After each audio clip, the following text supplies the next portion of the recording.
So there's this South African farmer named Marius Els. Marius rescues a baby hippo from a river. Cute, right? Heroic even. Except Marius doesn't stop there. No. Marius decides this hippo, which he names Humphrey, because of course he does, is going to be his best friend. Now, everybody, and I mean everybody, tells him this is a terrible idea. Scientists, neighbors, that one friend who's always right but nobody listens to. They're all like Marius. My guy, hippos are literally one of the most dangerous animals in Africa. And Marius is out here riding Humphrey like a jet ski, teaching him tricks, letting him sleep in his house. He goes on TV and says, direct quote, "He acts like a son to me." Here's where I need to point out something. This man had a wife, an actual human wife, who presumably could also learn tricks and definitely wouldn't poop 40 pounds a day in the living room. But did Marius brag about her on television? The data suggests no. This is what I'm talking about. Ladies, your man will ignore your text for 6 hours. If you're sitting here realizing your dog might be your healthiest relationship, maybe hit that subscribe button. Now, let's talk about João Pereira de Souza, a Brazilian fisherman who found a penguin covered in oil, dying on the beach. João cleans him up, nurses him back to health, names him Dyndim, which sounds like a Pokemon, but whatever, and releases him back into the ocean. Wholesome story, right? We're done here. Wrong. This penguin swims 5,000 miles every single year to come back and hang out with João. We're talking about an 8-month round trip. Dyndim literally migrates from Patagonia to Brazil annually just to chill with this one specific. Dude, let me put this in perspective. This penguin is better commitment than most people's gym memberships. This penguin does long distance better than couples who live in the same city. And João, this man waits for him every year. They hang out on the beach for months. They swim together. Dyndim won't let anyone else touch him, just João. Meanwhile, João's wife is watching her husband have a more consistent relationship with a seabird than most. Marriage is achieved in a lifetime. She's there making dinner, and João's outside being like, "Dynim's late this year. I hope he's okay." Guys will literally establish an international interspecies friendship, spanning thousands of miles before they'll go to couples therapy. But here's the thing, and this is what gets me about all these stories. It works for decades. These to just get each other. No arguments, no. Where is this relationship going? Just a man and a penguin who have mutually agreed that this arrangement is perfect. Also, like 94% of you watch these videos without subscribing, which is crazy. That's like befriending a penguin and then not showing up to the beach. Don't be that guy. Casey Anderson, a wildlife naturalist, which is basically a professional. I told you I am fine, rescues an orphan grizzly bear cub, names him Brutus. So far, so predictable. But then Casey doesn't just raise Brutus and release him, oh no. Brutus becomes his best man at his wedding. I need you to understand what happened here. This man looked at all his human friends, people he'd known for years, shared experiences with actual members of his own species, and said, "Nah, I want the 800-pound apex predator standing next to me." And it gets better. They do everything together. They swim. They play. Casey literally wrestles with Brutus for fun. There's footage of him putting his head in Brutus's mouth. Not for a show, just because they're buddies. His wife, who again married a man who chose a bear as his best man, seems surprisingly cool about this, which either means she is a saint or she has figured out that competing with a grizzly bear for attention is a losing battle, so why try? Women will literally marry a man whose emergency contact is a bear and still wonder why he won't open up about his childhood. But here's what's wild. Casey will tell you Brutus taught him about trust, companionship, and being present, which are all things humans have been trying to teach men through like conversation and therapy. But apparently it takes a grizzly bear. The bear succeeded where generations of parents, teachers, and partners failed. Let that sink in. Gilberto Shedden, a fisherman in Costa Rica, finds a crocodile shot in the head, dying on a riverbank. The crocodile is named Pacho, again with these names, and Gilberto takes him home. His wife says, and this is real, "It's me or the crocodile." Gilberto chooses the crocodile.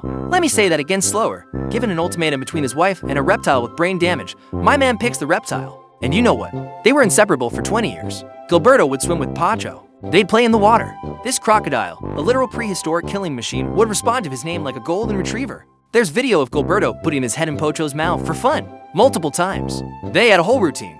It's on YouTube. This happened in real life. Now, I'm not saying Gilberto's wife should have been more understanding, but I am saying that somewhere out there is a divorced woman telling her friends, "He left me for a crocodile," and they probably think she has being metaphorical. Guys will literally develop a 20-year partnership with a crocodile based on mutual respect and trust, and then tell their girlfriend they're just not ready for that level of commitment. The real kicker, when Pacho eventually died of natural causes, Gilberto was devastated. Said he'd never have another relationship like that again. Which, and I am just speculating here, is probably what his ex-wife thought their marriage was supposed to be. But no, the crocodile got it. The crocodile understood him. The crocodile didn't ask him to communicate his needs. Truly, we live in a society. Kevin Richardson, aka the Lion Whisperer, has built his entire life around being best friends with apex predators. We're talking lions, hyenas, leopards, the whole things that eat you collection. But here's what makes Kevin special.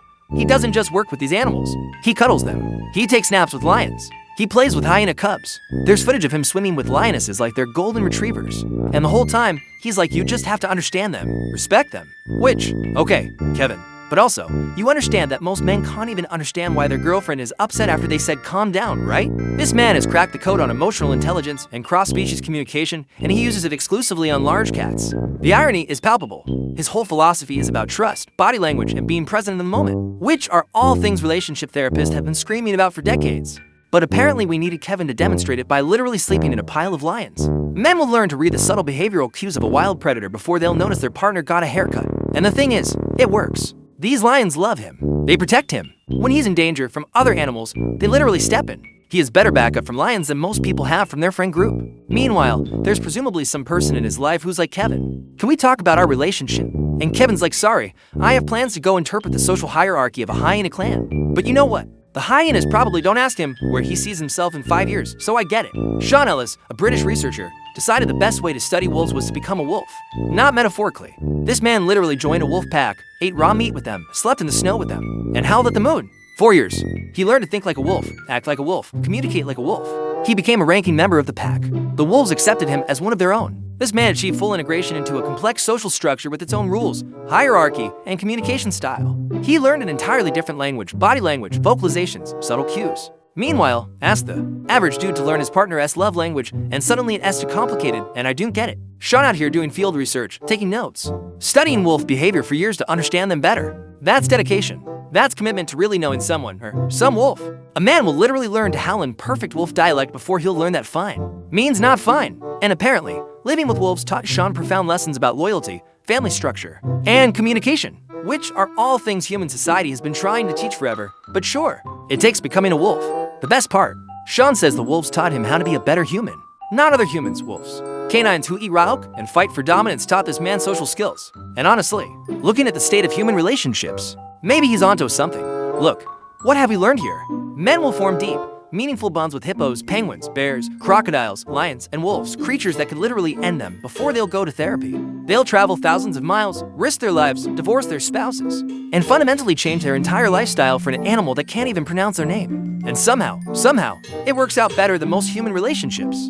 I'm not saying this is healthy. I'm just saying the pattern is undeniable. If this video made you think about that one animal you bonded with a little too hard, you're not alone. We're all out here finding it easier to connect with creatures who can't talk back.